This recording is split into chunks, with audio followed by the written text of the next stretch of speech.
इस वीडियो से जानेंगे कि अगर मुथूट फाइनेंस में हर मंथ एक सिंगल क्वांटिटी ली जाए या एसआईपी की जाए तो 20 साल के बाद में कितनी बड़ी वेल्थ क्रिएट हो सकती है। मुथूट फाइनेंस ने पिछले 3 साल में सालाना रिटर्न 35.46% का रिटर्न दिया है। पिछले 5 साल में सालाना रिटर्न 44.39% दिया है और पिछले 10 साल में रिटर्न का कोई रिकॉर्ड नहीं है क्योंकि इतनी पुरानी लिस्टिंग नहीं है। तो एसआईपी कैलकुलेटर के थ्रू पिछले 3 साल का जो रिटर्न है 35.46% सालाना रिटर्न से कैलकुलेट किया जाएगा। यहाँ पर पिछले 5 साल का जो रिटर्न है सालाना 44.39% को कंसीडर नहीं करेंगे, पिछले 3 साल का सालाना रिटर्न को ही कंसीडर करेंगे।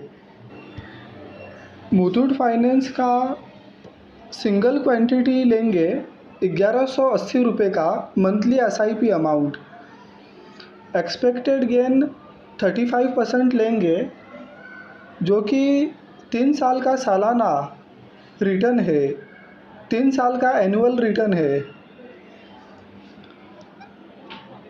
20 साल के लिए अगर स्टॉक को प्ले करते हैं तो 20 साल के बाद में जो रकम कैलकुलेट होकर आ रही है वो है 4 करोड़ 13 लाख और अमाउंट इन्वेस्टेड होता है 2.83 लाख।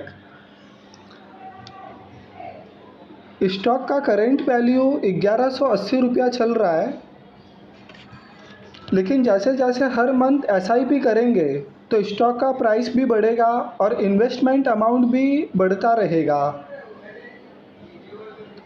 हर महीने की एक क्वांटिटी ली गई है, तो यहाँ पर ज़रूरी नहीं है कि हर 35% का ही रिटर्न मुथूट फाइनेंस आगे देगा, जो कि इसने पिछले 3 साल में सालाना रिटर्न दिया है। हो सकता है कि 35% से ज़्यादा रिटर्न दे दे, हो सकता है 35% से कम रिटर्न दे दे, या हो सकता है कि नेगेटिव रिटर्न दे दे। किसी भी स्टॉक में एसआईपी करने से पहले स्टॉक का पास्ट ट्रैक रिकॉर्ड देखा जाता है और उसी ट्रैक रिकॉर्ड को बेस बना करके कैलकुलेट किया जाता है। तो 3 साल का जो सालाना रिटर्न है उसको यहाँ पर बेस बनाकर कंसीडर किया गया है। तो स्टॉक मार्केट में ये फोरकास्ट करना भी ज़रूरी है किसी भी स्टॉक में एसआईपी करने से पहले। तो यहाँ पर आप एक्सपेक्टेड रिटर्न पर ईयर आप 35% के बदले 25%, 20% या 30% भी कर सकते हो।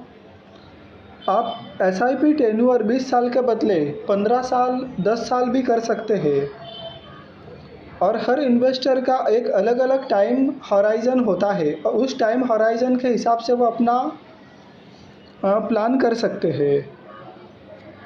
तो अगर आपको मेरा वीडियो पसंद आया है तो लाइक कीजिए, चैनल को सब्सक्राइब कीजिए। Thank you.